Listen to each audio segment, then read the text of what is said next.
Hi everyone, it's Ms. Christine, and today I wanted to read a book to you that goes along with the activity kit that I brought over on Sunday. I hope you guys are all having fun making the crafts, like the really pretty flowers with the watercolor, and going on a scavenger hunt with the magnifying glasses and looking for bugs and other really cool things that we have in our neighborhood. There's also a caterpillar that you could do, and that is why today I want to read From Caterpillar to Butterfly, so we could learn a little bit more about the caterpillar, and you guys can color your life cycle, the butterfly sheet that I gave you. And when we get back to school, we'll be able to look in our butterfly garden and search for how many caterpillars we have there, and we can watch the life cycle of the monarch butterfly. From Caterpillar to Butterfly. Today, a caterpillar came to school in a jar. It is eating green leaves. It is climbing and wiggling. This tiny caterpillar is going to change. It will change into a beautiful butterfly.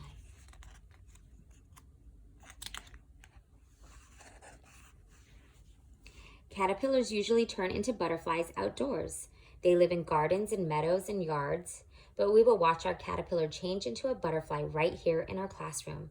This change is called metamorphosis.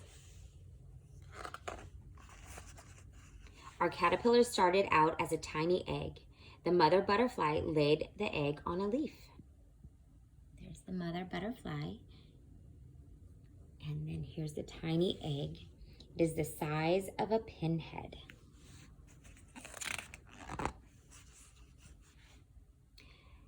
When the caterpillar hatched out of the egg, it was hungry.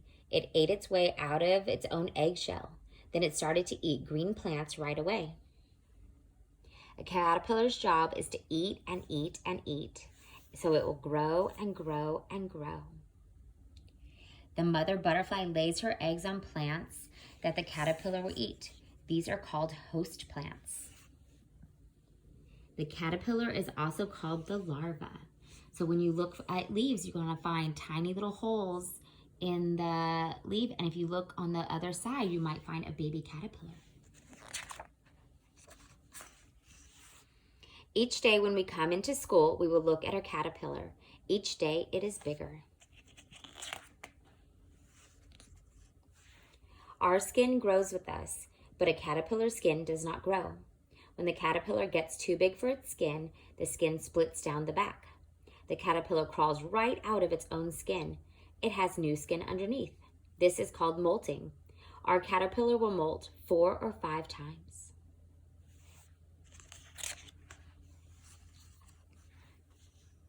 After many days, our caterpillar is finished growing. It is much bigger than when it first came to school. It is almost as big as my little finger now.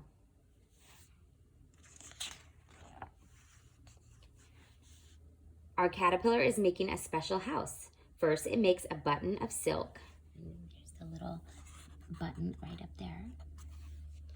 It uses this button to hang upside down from a twig. Then it molts for the last time. Instead of new skin, this time there is a hard shell. This shell is called a chrysalis. Our caterpillar will stay inside the chrysalis for a long time. The chrysalis is also called the pupa. Every day the chrysalis looks the same. We can't see anything happening, but inside the chrysalis, our caterpillar is changing. Will our caterpillar ever turn into a butterfly? Will it ever come out of its chrysalis? We can hardly wait, but we do. We wait and wait and wait. Then one day during snack time, somebody shouts, "Look!" and we all rush over to see. Oh, look, it's starting to open. The chrysalis is cracking. We see a head, a body, and then wings. It's a butterfly.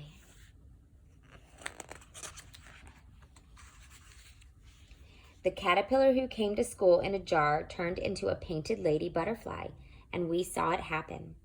Our butterfly is damp and crumpled. It hangs onto the chrysalis while its wings flap, flap, flap. Blood pumps into its wings. The wings straighten out and dry, and soon our butterfly will be ready to fly. In 2 hours, the wings are dry and the butterfly is ready to fly. So the wings started off small and crumpled, and now they're big and long and hard so that the butterfly can fly away. Our butterfly cannot stay in the jar. It needs to be outside with flowers and grass and trees and other butterflies. It is a warm spring day. I put my finger onto the jar. The butterfly sits on my finger. I pull it out and our butterfly goes free.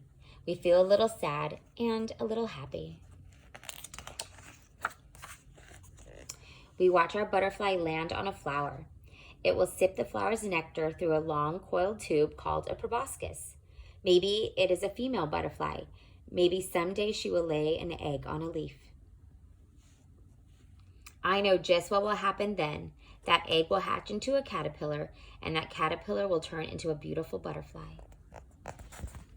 This tells us a little bit about painted lady butterflies. They sip nectar from certain flowers. They like thistle, burdock, zinnia, butterfly bush, and mint.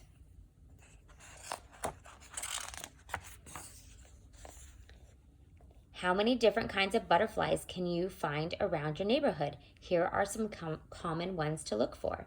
So this is one we're used to around here. We have our monarch. This one we sometimes see on our orange trees. Well, we have a different kind of swallowtail, but this one is a black swallowtail. And we have lots of the cabbage white ones that fly around our yard also. This one is called the common blue butterfly. And this is a buckeye. And this one up here is called a dog-faced butterfly. And that's it, the end. All right, guys, I hope you enjoyed the book and you learned a little bit more about caterpillars and butterflies. And so around your neighborhood, you can look and see what kind of butterflies you can find.